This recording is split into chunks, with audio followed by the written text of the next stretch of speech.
നമസ്കാരം. മലയാളി വാർത്തയിലേക്ക് സ്വാഗതം. സമാനതകളില്ലാത്ത ക്രൂരതയാണ് ഇന്നലെ ഇഡി ഉദ്യോഗസ്ഥർക്ക് നേരെ CPM അഴിച്ചുവിട്ടത്. ഇപ്പോൾ വലിയ വിമർശനമാണ് CPMനെതിരെ ഉയർന്നുകൊണ്ടിരിക്കുന്നത്. ഏതായാലും ഇഡി ഉദ്യോഗസ്ഥർക്കടക്കം പരിക്കേറ്റിട്ടുണ്ട്. നിയമ നടപടികളുമായി മുൻപോട്ട് പോകാൻ തന്നെയാണ് ഇഡി ഉദ്യോഗസ്ഥരുടെ തീരുമാനം. അതേസമയം തന്നെ ഇപ്പോൾ സംഭവിച്ചിട്ടുള്ള ഈ ഒരു സംഭവ വികാസങ്ങളെ മുമ്പ് പശ്ചിമ ബംഗാളിൽ നടന്നിട്ടുള്ള ഇഡി ഉദ്യോഗസ്ഥർക്ക് നേരെയുള്ള കയ്യേറ്റവുമായി താരതമ്യപ്പെടുത്തുകയാണ് ഇപ്പോൾ റിപ്പോർട്ടുകൾ പുറത്തുവരുന്നത്. പശ്ചിമ ബംഗാളിലെ നോർത്ത് 24 പർഗാനസ് ജില്ലയിലെ സന്ദേശ് ഗാലിയിൽ നിന്നുള്ള മുൻ തൃണമൂൽ കോൺഗ്രസ് നേതാവാണ് ഷാജഹാൻ ഷെയ്ഖ്. പ്രാദേശിക തലത്തിൽ ബായ് എന്നറിയപ്പെടുന്ന ഇദ്ദേഹം പിന്നീട് വിവാദങ്ങളിലൂടെയും ക്രിമിനൽ കേസുകളിലൂടെയും ദേശീയ തലത്തിൽ ശ്രദ്ധിക്കപ്പെട്ട ഒരാളാണ്. കോടികളുടെ റേഷൻ വിതരണ അഴിമതിയുമായി ബന്ധപ്പെട്ട് 2024 ജാനുവരി 5 ഷാജഹാൻ ഷെയ്ഖിന്റെ വസതിയിൽ റെയ്ഡ് നടത്താനെത്തിയ എൻഫോഴ്സ്മെന്റ് ഡയറക്ടറേറ്റ് ഉദ്യോഗസ്ഥരെ അദ്ദേഹത്തിന്റെ അനുയായികളും ഇത്തരത്തിൽ അതിക്രമിച്ചിരുന്നു. അന്ന് ഒരു ഇഡി ഉദ്യോഗസ്ഥന്റെ തല പൊട്ടിയതായിട്ടൊക്കെ റിപ്പോർട്ടുകൾ പുറത്തു വന്നിരുന്നു. ഇതിന് പിന്നാലെ അദ്ദേഹം ഒളിവിൽ പോയി. അദ്ദേഹത്തിന്റെ ഒളിവ് ജീവിതത്തിനിടയിൽ സന്ദേശ് ഗാലിയിലെ പ്രദേശവാസികളായ സ്ത്രീകൾ ഷാജഹാനെതിരെയും കൂട്ടാളികൾക്കുമെതിരെയും ഗുരുതരമായ ആരോപണങ്ങളുമായി രംഗത്തെത്തി. ഭൂമി കയ്യേറ്റം, വലിയ തോതിലുള്ള ലൈംഗിക ചൂഷണം, ഭീഷണിപ്പെടുത്തൽ എന്നിവയായിരുന്നു പ്രധാന ആരോപണങ്ങൾ.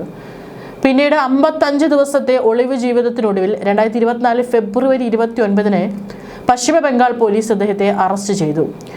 ഇഡി ഉദ്യോഗസ്ഥർക്ക് നേരെയുണ്ടായ ആക്രമണവും പ്രദേശത്തെ മറ്റു കുറ്റകൃത്യങ്ങളും ഉൾപ്പെടെയുള്ള കേസുകൾ പിന്നീട് CBI ഏറ്റെടുത്തു. നിലവിൽ ഷാജഹാൻ ഷെയ്ഖ് ജുഡീഷ്യൽ കസ്റ്റഡിയിലാണ്. അതായത് അന്ന് ഇഡിക്കെതിരെ അതിക്രമം അഴിച്ചുവിട്ട ഈ ഒരു നേതാവ് ഇപ്പോൾ ജയിലിലാണെന്ന് അർത്ഥം. സമാനമായ രീതിയിലുള്ള ഒരു അതിക്രമം തന്നെയാണ് ഇന്നലെയും ഇഡി ഉദ്യോഗസ്ഥർക്കെതിരെ ഇവിടെ തിരുവനന്തപുരത്ത് മുൻ മുഖ്യമന്ത്രി പിണറായി വിജയന്റെ വസതിയിൽ നിന്ന് പുറത്തിറങ്ങുന്ന സമയത്ത് സംഭവിച്ചിരിക്കുന്നത്. തീർച്ചയായിട്ടും അറസ്റ്റിൽ രേഖപ്പെടുത്തിയിട്ടുണ്ട്.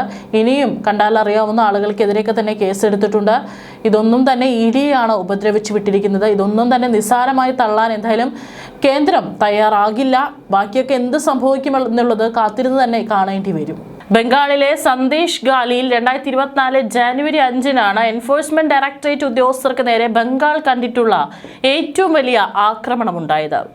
റേഷൻ അഴിമതി കേസുമായി ബന്ധപ്പെട്ട് തൃണമൂൽ കോൺഗ്രസ് നേതാവായിരുന്ന ഷാജഹാൻ ഷെയ്ഖിന്റെ വസതിയിൽ ഇഡി റെയ്ഡ് നടത്താൻ എത്തിയപ്പോഴായിരുന്നു സംഭവം. ഷാജഹാൻ ഷെയ്ഖിന്റെ അനുയായികളായ 1000-ഓളം വരുന്ന ജനക്കൂട്ടം ഉദ്യോഗസ്ഥരെയും അവർക്ക് സുരക്ഷയൊരുക്കിയ കേന്ദ്രസേനയെയും ആക്രമിക്കുകയായിരുന്നു. ആക്രമണത്തിൽ നിരവധി ഉദ്യോഗസ്ഥർക്ക് പരിക്കേറ്റു. ഉദ്യോഗസ്ഥരുടെ ഫോണുകളും പ്രധാന രേഖകളും അക്രമികൾ നശിപ്പിക്കുകയും വാഹനങ്ങൾ തകർക്കുകയും ചെയ്തു. സംഭവത്തിന് ശേഷം ഒളിവിൽ പോയ ഷാജഹാൻ ഷെയ്ഖിനെ 2024 ഫെബ്രുവരി 29 ബംഗാൾ പോലീസ് അറസ്റ്റ് ചെയ്തു. തുടർന്ന് ഇയാളെ പാർട്ടിയിൽ നിന്നും സസ്പെൻഡ് ചെയ്തു. കൊൽക്കത്ത ഹൈക്കോടതിയുടെ ഉത്തരവിനെ തുടർന്ന് കേസ് CBI ഏറ്റെടുക്കുകയും അന്വേഷണം നടത്തുകയും ചെയ്തു. ഇപ്പോൾ ഷാജഹാൻ ഷെയ്ഖ് ജയിലിലാണ്. തലസ്ഥാനത്ത് ഇഡി ഉദ്യോഗസ്ഥരെ ആക്രമിച്ചത് പിണറായി വിജയന്റെ അറിവോടെയാണെന്ന് CPM വിശ്വസിക്കുന്നു. റെയ്ഡിന് ശേഷം മാധ്യമങ്ങളെ കണ്ട പിണറായി കലാപത്തിന് പരസ്യമായി ആഹ്വാനം നൽകിയെന്നും ഇഡി ആരോപിക്കുന്നു. അതിനാൽ ഷാജഹാന്റെ പ്രവൃത്തിക്ക് സമാനമാണ് പിണറായിയുടെ പ്രവൃത്തിയെന്ന് ഇഡി വിശ്വസിക്കുന്നു. തലസ്ഥാനത്തും കോഴിക്കോടും കണ്ണൂരും ജനങ്ങളെ കൂട്ടി പ്രതിഷേധിക്കാൻ പിണറായി തന്നെ ആഹ്വാനം നൽകിയെന്ന് കേന്ദ്ര സർക്കാർ വിശ്വസിക്കുന്നു. കേന്ദ്രം ഗവർണറിൽ നിന്നും റിപ്പോർട്ട് ആവശ്യപ്പെട്ടത് ഈ സാഹചര്യത്തിലാണ്. ഗവർണർ റിപ്പോർട്ട് നൽകിയാൽ ഉടൻ കേന്ദ്ര സർക്കാർ തുടർ നടപടികളിലേക്ക് നീങ്ങും. ബംഗാളിൽ തൃണമൂൽ കോൺഗ്രസ് പ്രവർത്തകർ നടത്തിയതിന് സമാനമായ ആക്രമണമാണ് ഇഡി ഉദ്യോഗസ്ഥർക്ക് നേരെ തലസ്ഥാനത്തുണ്ടായത്. ഇഡി സംഘം ഒരു ഏജൻസി വഴി വാടകയ്ക്കെടുത്ത 3 വാഹനങ്ങളാണ് CPM പ്രവർത്തകർ ആക്രമിച്ചത്. സംസ്ഥാന ചരിത്രത്തിൽ ആദ്യമായാണ് കേന്ദ്ര ഏജൻസി ഉദ്യോഗസ്ഥർക്ക് നേരെ ഇത്തരത്തിൽ ആക്രമണം ഉണ്ടാകുന്നത്. മുൻ മുഖ്യമന്ത്രി പിണറായി വിജയന്റെ തിരുവനന്തപുരത്തെ വീട്ടിൽ റെയ്ഡിനെത്തിയത് 3 ഇഡി ഉദ്യോഗസ്ഥരും അക്കൗണ്ടുകൾ പരിശോധിക്കാൻ ഒരു ബാങ്ക് ഉദ്യോഗസ്ഥയുമാണ്. വനിതകൾ ഉൾപ്പെടെ 8 CRPF ജീവനക്കാരാണ് സുരക്ഷയ്ക്കായി എത്തിയത്. പ്രതിപക്ഷ നേതാവ് പിണറായി വിജയന്റെ വസതിയിൽ റെയ്ഡ് നടത്തി മടങ്ങുന്നതിനിടെ ഇഡി ഉദ്യോഗസ്ഥരെ CPM പ്രവർത്തകർ ആക്രമിച്ച സംഭവത്തിൽ കേന്ദ്ര ആഭ്യന്തര മന്ത്രാലയം സർക്കാരിൽ നിന്നും റിപ്പോർട്ട് തേടും. പോലീസിന്റെ ഭാഗത്തു നിന്ന് വൻ സുരക്ഷാ വീഴ്ച ഉണ്ടായതായാണ് വിലയിരുത്തൽ. CPM പ്രവർത്തകർ നടത്തിയ ആക്രമണത്തിൽ ഇഡി ഡയറക്ടർ രാഹുൽ നവീനും റിപ്പോർട്ട് തേടിയിട്ടുണ്ട്. ആക്രമണത്തിൽ പരാതി നൽകി നിയമ നടപടികൾ കടുപ്പിക്കാനാണ് എൻഫോഴ്സ്മെന്റ് ഡയറക്ടറേറ്റ് തീരുമാനിച്ചിരിക്കുന്നത്. കൃത്യനിർവഹണം തടസ്സപ്പെടുത്തി ഉദ്യോഗസ്ഥരെ ആക്രമിക്കുകയും വാഹനം തല്ലി തകർക്കുകയും ചെയ്തതിനും ഔദ്യോഗിക കൃത്യനിർവഹണം തടസ്സപ്പെടുത്തിയതിനും വധശ്രമത്തിനും ജാമ്യമില്ലാ വകുപ്പുകൾ പ്രകാരം ശക്തമായ നിയമ നടപടികളുമായി മുന്നോട്ട് പോകാനാണ് ED തീരുമാനിച്ചിരിക്കുന്നത്. മാത്രമല്ല, സ്ഥലത്ത് സംഘർഷാവസ്ഥയുണ്ടാവാനുള്ള സാധ്യത പോലീസ് മുൻകൂട്ടി കണ്ടില്ലെന്ന വിമർശനവും ഉയരുന്നുണ്ട്. സ്ഥലത്ത് മതിയായ പോലീസിനെ വിന്യസിക്കുന്നതിൽ തിരുവനന്തപുരം സിറ്റി പോലീസിന് ഗുരുതരമായ വീഴ്ച സംഭവിച്ചതായാണ് വിമർശനം. ആൾക്കൂട്ടത്തിനിടയിലേക്ക് EDയുടെ വാഹനം കടത്തിവിട്ടതും സുരക്ഷാ വീഴ്ചയായാണ് വിലയിരുത്തപ്പെടുന്നത്. ബുധനാഴ്ച വൈകുന്നേരമാണ് തിരുവനന്തപുരത്തുള്ള പിണറായി വിജയന്റെ വസതിയിൽ പരിശോധന കഴിഞ്ഞിറങ്ങിയ എൻഫോഴ്സ്മെന്റ് ഡയറക്ടറേറ്റ് ഉദ്യോഗസ്ഥർക്ക് നേരെ CPM പ്രവർത്തകർ ആക്രമണം നടത്തിയത്. ഇഷ്ടികകളും കല്ലുകളും ഉപയോഗിച്ച് വാഹനങ്ങളുടെ ചില്ലുകൾ തകർത്തു.